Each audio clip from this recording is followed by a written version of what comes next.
Welcome to today's webcast series presentation, Understanding Key Financial Statistics in the AEC Industry. My name is Jaden Anderson with Civil and Structural Engineer Media. Thank you for joining this webcast, which is sponsored by Zweig Group. Before we begin today's presentation, first some general information about the webcast and the GoToWebinar platform. If you have any technical difficulties while viewing this webcast, please submit questions or a brief explanation of your technical problem using the question tab on the GoToWebinar control panel, and a representative will assist you. During the webcast, you can also submit questions to our speakers using the same question tab. Submit your questions at any time, and we will try to answer as many as we can later in the webcast. Zweig Group encourages group learning for our events. If you are viewing the live webcast with a group on one person's registered computer, that person must complete and submit the multiple viewer registration form for the group in order for everyone to earn credit. Download the multiple viewer registration form from the handouts tab on the control panel. Submission instructions are on the form. There will be screenshots at the end of this webcast for you to navigate these. Viewers of archive webcasts must pass a quiz in order to download the certificate of completion. Today we have two speakers. We have Tyler Thompson and Andy Chavez. Tyler has been the research manager at Zweig Group since 2018. Tyler collects and analyzes data from thousands of firms in the AEC industry to produce publications and benchmarking tools for those firms to use. Prior to working at Zweig Group, he worked as an engineering consultant at a multidisciplinary engineering firm for 3 years. Tyler graduated from the University of Arkansas in 2014 with a Bachelor of Science in Biomedical Engineering and a minor in Mathematics.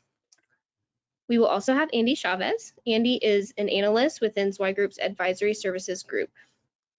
Andy is responsible for cross-functional support to the strategic planning, ownership transition, and mergers and acquisitions advisory groups. He also works on financial analysis and market research. Andy joined Zweig Group as an intern spring of 2018 and recently our DFW office as a full-time analyst. Prior to joining Zweig Group, he performed financial analysis for the multi-million-dollar company that is closely affiliated with the university. He also has experience in construction and development in the DFW Metroplex. Andy earned his Bachelor of Science in Finance from the University of Arkansas Sam Walton College of Business. I'm now going to hand it over to Tyler and Andy.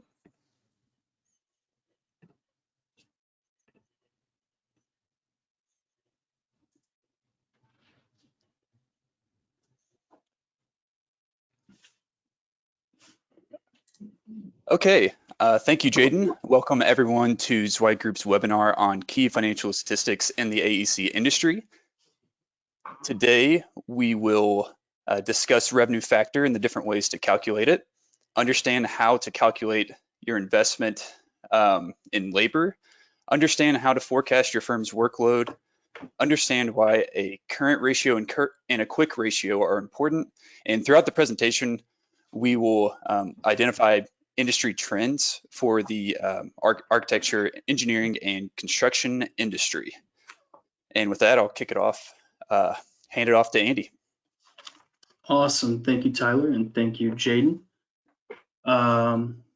Firstly, we're going to be going over revenue factor. What revenue factor does is it measures how efficiently and effectively a firm is able to generate revenue. It does so by taking into account what portion of total labor hours are being billed to jobs, as well as how much revenue those billable hours are bringing into the firm.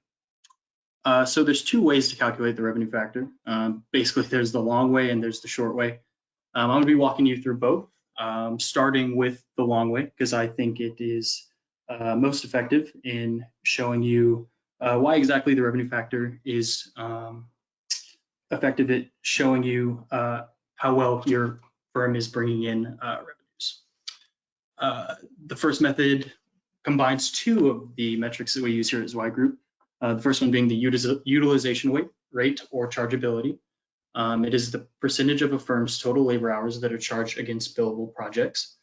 This is calculated by putting direct labor in terms of hours over total labor, again in terms of hours. It should be noted that total labor is direct plus indirect labor, and that does include general and overhead labor hours, or general and administrative overhead hours. You're then going to take that utilization rate, multiply it by the net multiplier, which is the markup that firms achieve on their direct labor costs. That is calculated as putting net service revenue over direct labor costs. And put simply, that means that every dollar spent on labor, what is the return that or every dollar spent on direct labor, I should say, what is the return that your firm is seeing on that cost? And then the second way to calculate it, the boring way, the quick way, pretty simple, put net service revenue over total labor cost, and that is also going to bring you to revenue factor.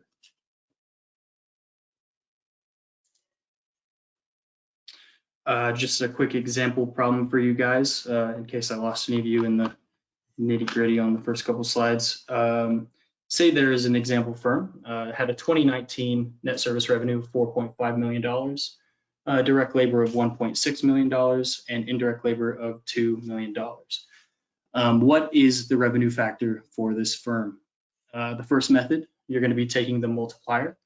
If you wanted to break that down, it's going to be the 2019 NSR of 4.5 million over direct labor of 1.6 million. It's going to bring you to 2.81. And then you're going to multiply that by the chargeability, which again is the percentage of your total labor hours that are actually being billed to projects. So the numerator there is going to be direct labor over total labor, which is direct plus indirect, again, including general and administrative overhead. You multiply those two metrics together, it's going to bring you to 1.73. And again, in layman's terms, what this revenue factor of 1.73, what it means is that for every dollar that your firm is spending on labor, total labor, you're seeing a return of $1.73. And then also listed just for reference, the second method of calculating revenue factor is NSR 4.5 million over total labor of 3.6 million, which is just direct plus indirect in this case. And then some of the implications and what exactly this means when your revenue factor changes. An increase in revenue factor generally indicates a higher return on labor costs, which usually means increased profitability. This can be caused by several things. Again, if you want to break it down into the two separate metrics, you have utilization rate. How can that affect it? Well, I mean, if you're using your staff more efficiently, more of your total overall hours labor hours are being billed to actual clients. Well, your efficiency and profitability is going to go up. Similarly to the net multiplier, if you're charging higher fees to clients, your return on each billable hour is going to increase, and you multiply those together, and your revenue factor is going to increase exponentially.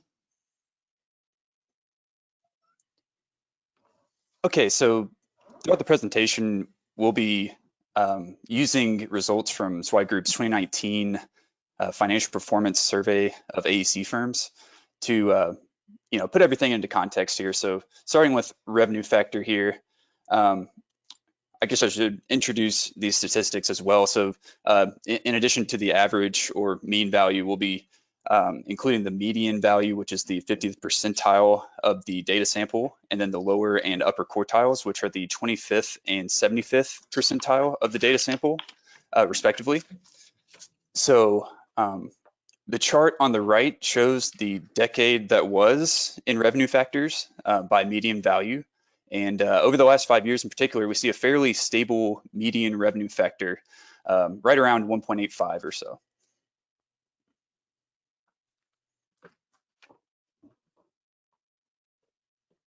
All right, moving on to the next topic of discussion, which is labor multipliers. These are going to show you how effectively your firm is using labor to generate profits and/or revenues. The first one we're going to be using is called overhead rate.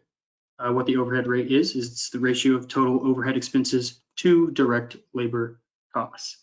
So the way you're going to want to calculate that is by including total payroll expenses, general and administrative expenses, as well as indirect labor in the numerator. You're going to put those over direct labor costs in the denominator.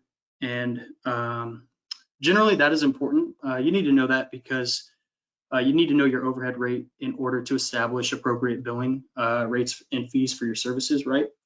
Because you need to ensure that the fees you're charging for your services are adequate enough to cover your indirect expenses and all of your overhead expenses. Otherwise, how are you going to ever generate a profit?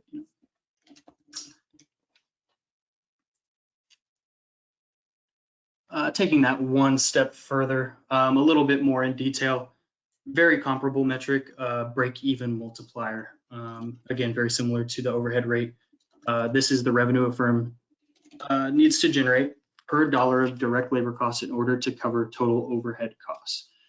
And the difference here is that it does include direct labor costs. So what you're going to want to do here is put total payroll expenses plus general and administrative expenses plus total labor here as opposed to just direct labor or indirect labor, I apologize, because you're going to want to be able to make sure you're covering the expenses incurred on those labor, the expenses that are incurred for your firm as well in order to generate a profit. You're going to put those in the numerator, and then in the denominator, you're going to have direct labor. And looking at the survey sample from 2019, most firms in the industry, or the 50th percentile median value there, are looking at an indirect costs that are 65% higher than their direct labor. Looking at the trend chart, we see that the median overhead rate has fluctuated quite a bit over the last 5 years, but eventually evened out to that 164% from the most recent results. So we typically show overhead rate as a percentage, and then when converting over to break-even multiplier, where we add in the direct labor costs to the numerator, we'll leave it as a number. So it's a little easier to chew. Basically, this means that the median firm needs to earn $2.64 on every dollar of direct labor to break even. Yes, and with that in mind, the trend chart for the break-even multiplier is going to look incredibly familiar. It looks basically the same as the overhead rate trend chart.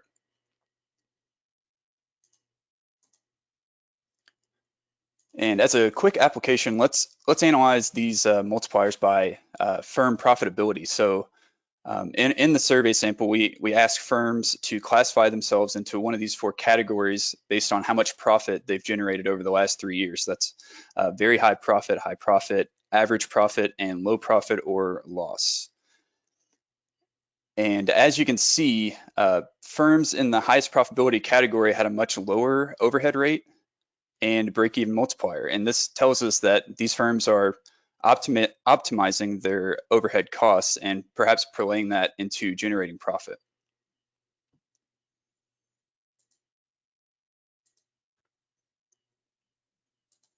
All right, moving on to the third topic of discussion, forecasting firm workload. This can be important especially in times of uncertainty, as we may be familiar with. And one way that you can forecast a firm's future workload is using backlog. So backlog is the amount of work under contract that you have in your pipeline that is yet to be performed. So this can be expressed in dollar amounts, total dollar amount of backlog. But typically we see it expressed in months. And what that would basically mean is months worth of work you would have in the pipeline if you were to completely stop bringing in new work today. If you were to stop investing in business development, marketing, and you were to focus just on current contracts. And the way you're going to calculate this is backlog equals total backlog. Well, I should say backlog in months equals total backlog over gross revenue multiplied by 12. And that's going to give you the amount of work you have in the pipeline in terms of months.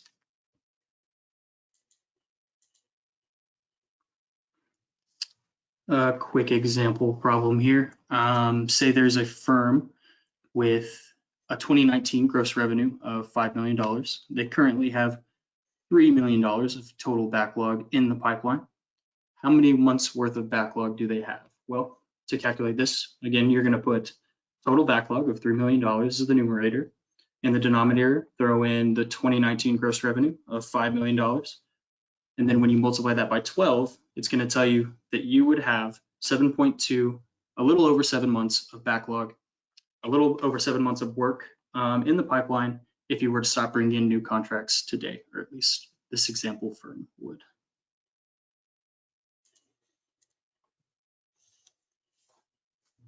Analyzing the survey sample mentioned previously, looking in particular at the trend chart there, you can see a steady increase over the last 10 years, all the way up to a median value of almost 8 in the 2019 study. And I mean, this is a good sign for the industry.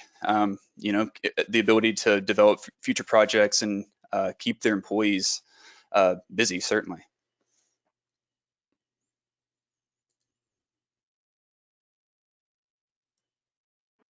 All right, and the final topic of discussion we're going to be going over here is firm liquidity, which is the ability of your firm to meet obligations in the short-term scenario, which in accounting terms, short-term means less than 1 year, right? So we're going to be showing you two metrics, the first being the current ratio. This is the ability of a firm to meet its short-term liabilities with the conversion of current assets. Again, current assets are typically made up, or not typically, they are made up of things such as accounts receivable, work in process, and cash. They're assets that can be liquidated and used to pay off current liabilities in a quick and efficient manner. And then current liabilities, as stated, are liabilities that are due in less than 1 year. And one thing to note is that this means that if a firm has a current ratio that is less than 1, it's not necessarily the end of the world at all, but it could potentially be a sign for some concern, because this would mean that if it were to liquidate all current assets immediately and all current liabilities were to come due immediately, they would not have enough assets to pay off the liabilities. Like I said, it's not the end of the world. There are debt financing options. You could get a line of credit. There are ways to get you through this issue if it were to arise, but it's something that should be noted if it sounds familiar.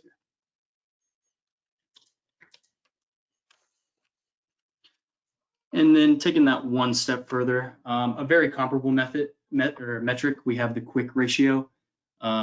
Pretty much it's exact same as the current ratio. It's just a little more conservative in that it does not include work in process into current assets. This is because oftentimes work in process are not as easily converted into liquid assets that can be used to pay off your current liabilities. So like I said, this is just a little bit more conservative of metric.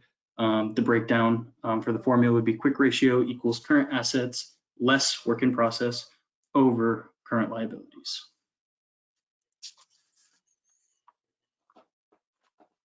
Okay, so moving on to the survey sample here, we had, well, typically a firm by median value, the typical AEC industry firm can cover their current liabilities 2.5 times over using their current assets. And looking at the trend chart, we see that the current ratio has typically hovered between 2.3 and 2.5 over the last decade.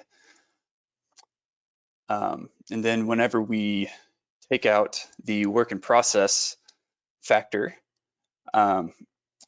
we move on to quick ratio and see a median of 2.22 for industry firms. We typically see an average drop in value of about 15% from current to quick ratio, just based on the responses that we get in our financial performance survey. You know, giving us that more conservative assessment of a firm's liquidity, as Andy mentioned before.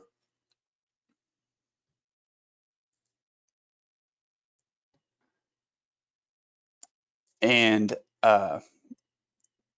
as a final sort of application of our ability to break down our survey sample a little more, we are able to group firms in the survey sample by the number of full-time employees, or FTE, as shown here in the chart. So we have 5 categories here, 1 to 24 employees, 25 to 49 employees, etc. And we see an interesting dynamic here where the current and quick ratios decrease as staff size increases. And remember that the focus here is on current assets and a short-term approach. So it makes sense that smaller firms are potentially more focused on their short-term obligations, while larger firms may have shifted their focus to more of a long-term vision, and they may be willing to take on more liabilities.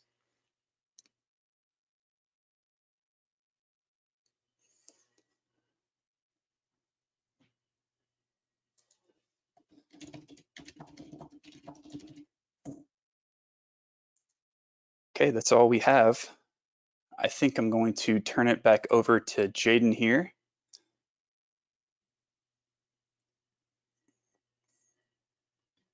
Yes, thank you guys so much for that. And we have some questions that we're going to go through really quick.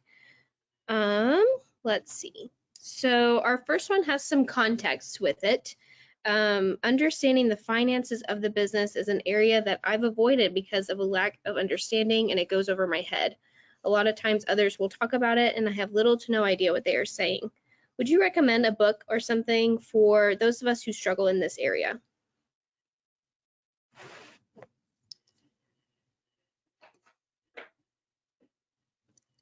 And I guess I'll take it from here.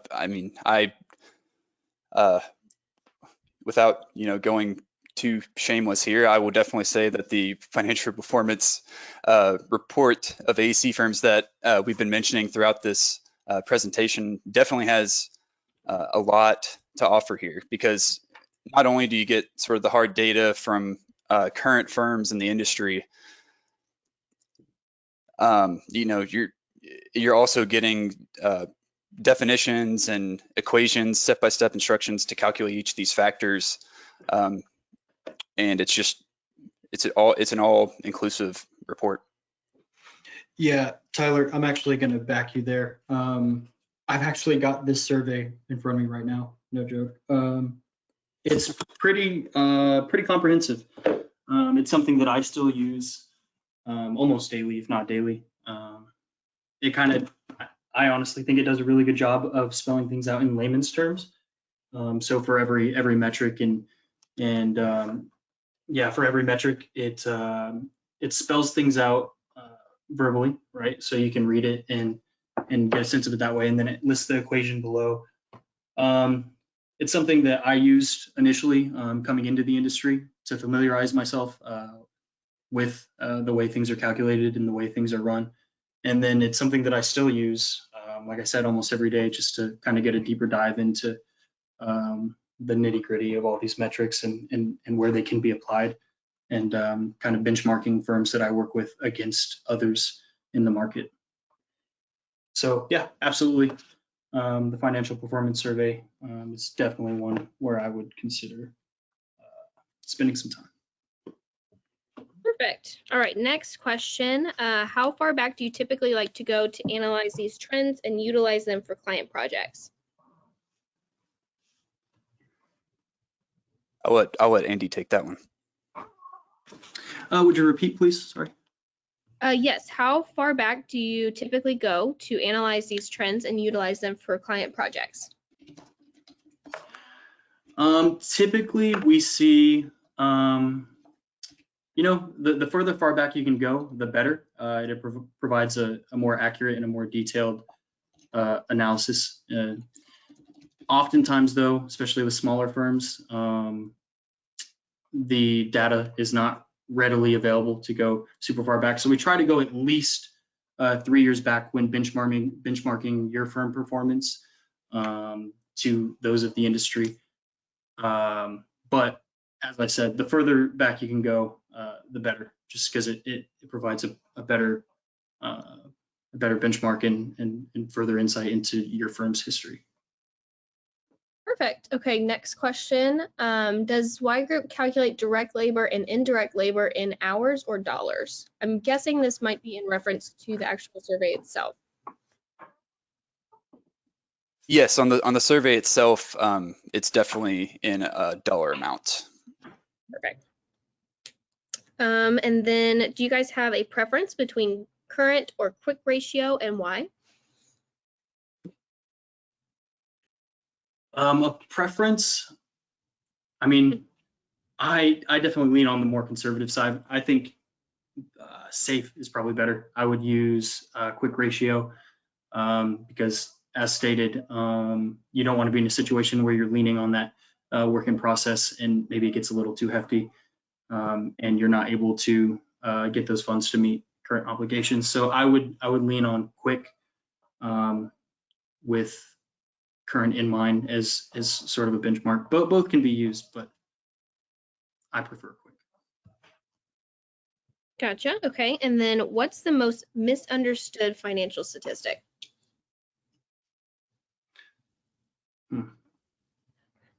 That is a great question, Tyler. Anything come to mind for you?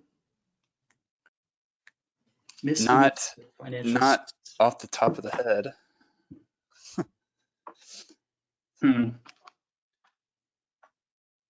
That's okay. We can move on. Okay, next one. Let me read through this really quick, make sure I understand what they're asking.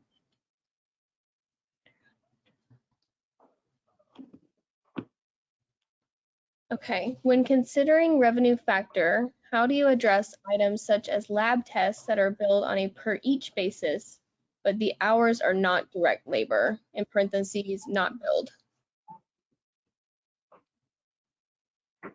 But the hours are not direct labor. Mm-hmm. If the hours are not direct labor, I believe you're going to exclude them from the denominator in, let's see.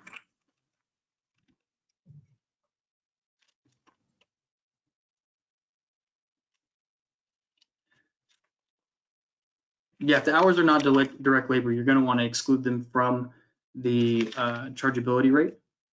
I'm not sure that I understood that question correctly. Would you repeat? Yeah, when considering revenue factor, how do you address items such as lab tests that are billed on a per each basis, but the hours are not direct labor, not billed? Lab tests on a per each basis. I believe you're going to exclude them. If we have a log of who asked this question, I would love to reach back out to them just to confirm. I believe you're going to exclude them, but for the sake of accuracy, I'm going to dig a little deeper there. All right, I'll make a note to let you know that after this. Perfect, thank you. You may have mentioned this during the presentation. Someone wants to know, how do you calculate the work in progress metric? Say it again, I apologize. How do you calculate the work in progress metric? Work in progress metric. That one I am not completely familiar with, frankly. Let's see. So we have that as a in the online survey, we do that as a dollar amount, the work in process, and then we to convert that into number of days, we divide by gross revenue and then multiply by 365 days.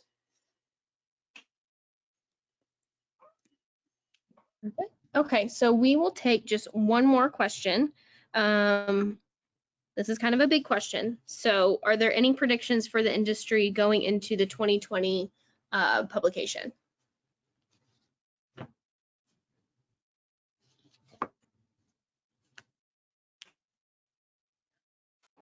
Well, I don't know if Andy has any thoughts, but we're in a pretty uncertain time at the moment, so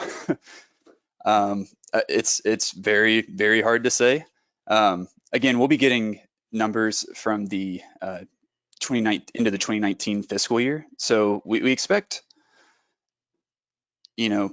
the positivity that we see, in like revenue factor staying stable and some of these other factors, increasing, and we expect that to continue for the 2020 report, just because we're not reporting on any of the new uncertainty that's going into 2020.